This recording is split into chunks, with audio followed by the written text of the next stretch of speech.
6, 5, 4, 3, 2, 1, fire. And we have ignition of NASA's Space Launch System solid rocket motor powering us on our journey to Mars.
CO2.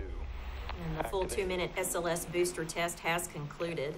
Alicia, can you tell us a little bit about what's happening right now? I believe the quench arm should be coming in.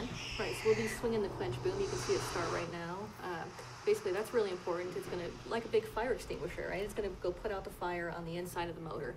One of the major objectives we have is to go take this motor apart. We'll essentially do a very thorough dissection, and we kind of want to freeze time and stop the motor in its configuration that it's at from the burn, such that we can go and see how it did.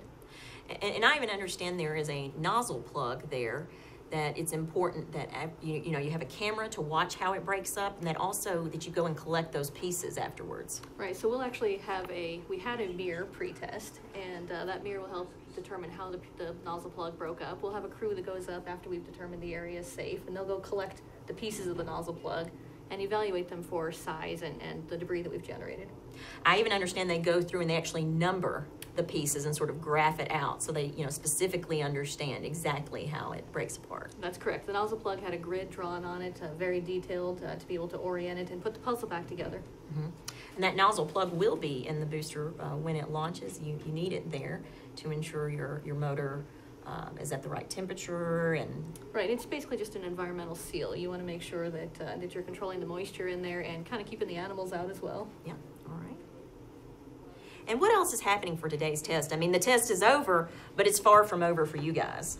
Right, so we'll basically be in a stand down for about half an hour. We'll send a crew back in, basically in the reverse order that they evacuated, moving through every step of the way, making sure that it's safe along the way.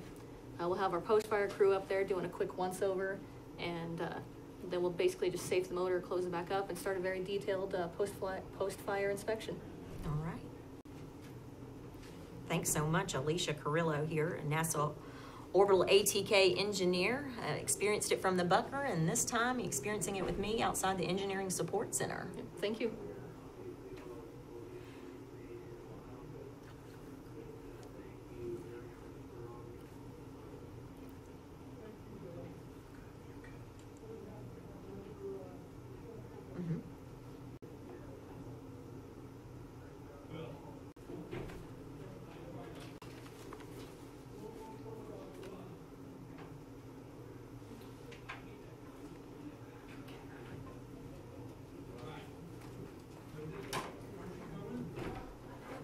All right, and that certainly was an exciting test. Even here, we're about 3 miles away from the test, and you could actually feel reverberation in here and the doors vibrating a bit. A very powerful boost.